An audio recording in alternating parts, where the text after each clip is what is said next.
Welcome to Siwa.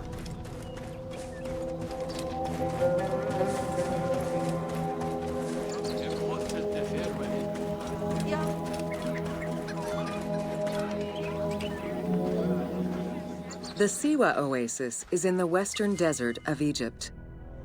Geographically, the Siwan Oasis is located in a depression 20 meters below sea level. Its natural springs and warm climate aided in the bountiful production of date trees. Though clearly influenced to some degree by Egyptian and African culture, the area's isolation resulted in a unique society and language. While they worshipped the same deities, Siwan temple architecture differed from traditional Egyptian temples.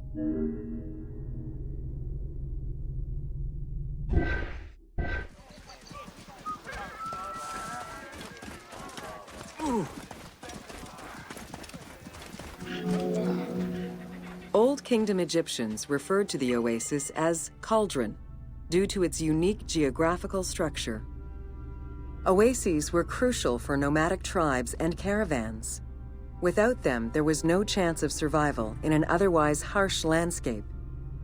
As such, oases quickly became hubs for trade, as well as areas of political control.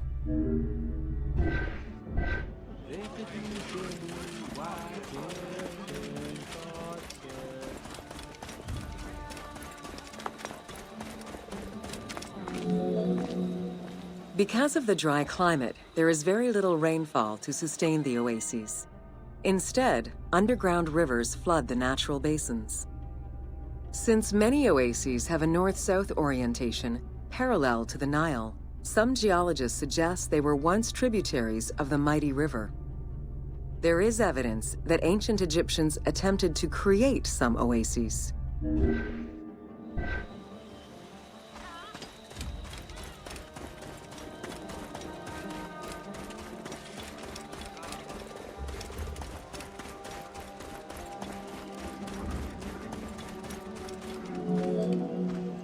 The Libyan oases are the best known, as they are geographically and culturally linked to the Nile Valley and the Delta. These western oases have a distinct geology from the other regions of Egypt. The most famous and important oases are Karga, Dakhla, Farafra, Baharia, and Siwa.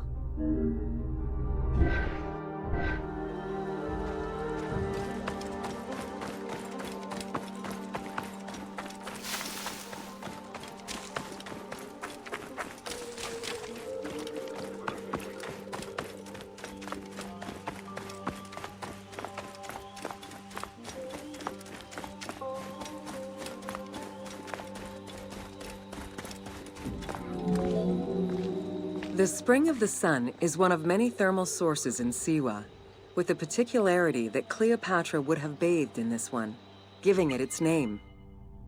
The presence of the source beneath was attested already by Herodotus during the 5th century BCE, when the oasis was called Amuneion by the Greeks of Cyrene.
Oracles predicted the future, delivered omens that could be more or less obscure, and offered divine guidance.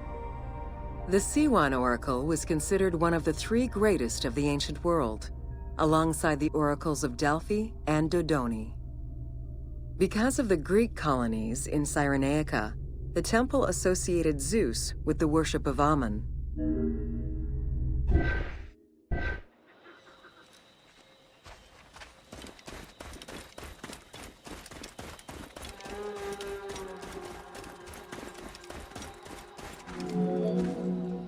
It is no wonder that Alexander the Great made the perilous journey to Siwa in order to consult the oracle, emulating the actions of mythical heroes such as Hercules and Perseus.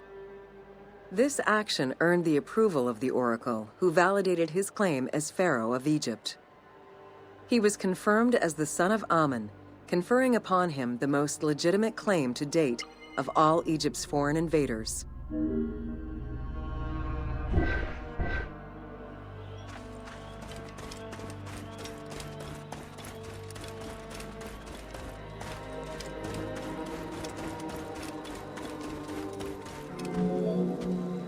The powerful and the rich would send gifts or travel great distances in order to ensure their good fortune by gaining the blessing of the Oracle of Siwa. Every successful blessing only increased the soothsayer's prestige. Runner Eubotus, a famous citizen of Cyrene, consulted the oracle in order to know if he would win the 93rd Olympic Games race in 408 BCE. He did, enhancing the standing of the Siwan oracle in the process.